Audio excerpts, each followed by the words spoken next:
ang grupo ni Carmel ang unang sumalang sa live show.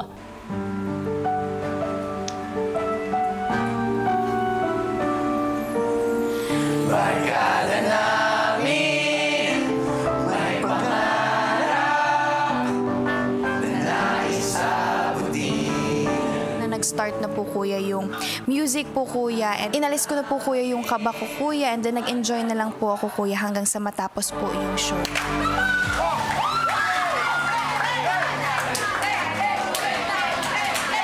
Pambatang kalyeng costume po namin kuya. Naalala ko po yung kabataan ko po kuya nung lumalabas po ako sa bahay para lang maglaro ng patintero.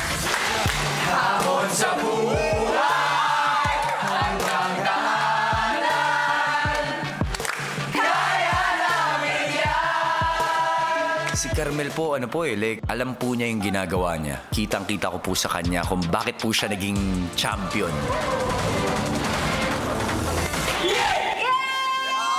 Pribilehiyo po yun para po sa akin. Maganda rin ho ang storya ni Carmel at malaking karangalan ho sa akin na maging parte po nito. Let's all welcome ang realest diva ng Camarines Sur, Carmel Collado! Thank you so much everyone! Habang ginagawa ni Carmel ang kanyang spills, ang grupo naman ni Anton pinaghahandaan na ang kanilang live show. Kaya, Anton. Ikaw pa. Ang title nito ay Kasama Ko Siya.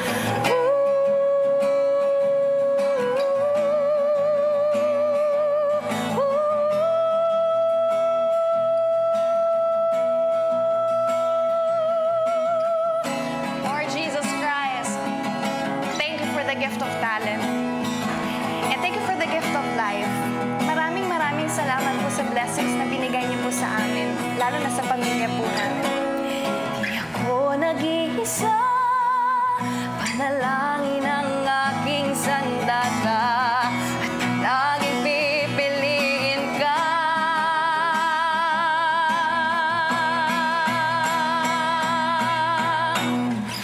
At alam kong kasama ko siya.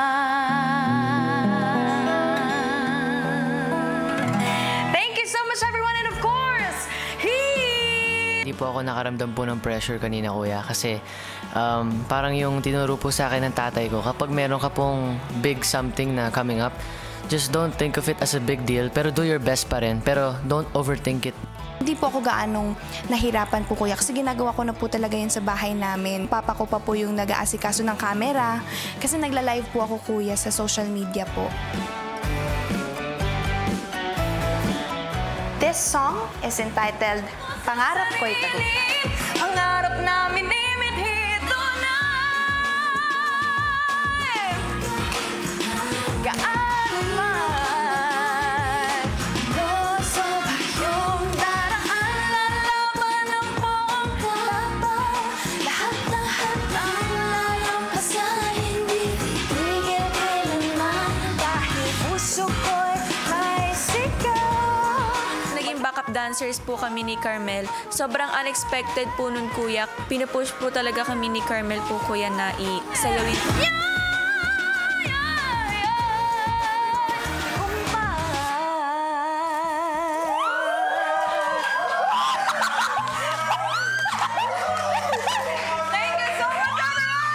After po ng live show po kuya, yung naramdaman ko po, ang sarap po kuya sa feeling. Thankful po ako kasi naramdaman ko po kuya na tapos na, naging successful po yung show ko po and proud po sila sa akin.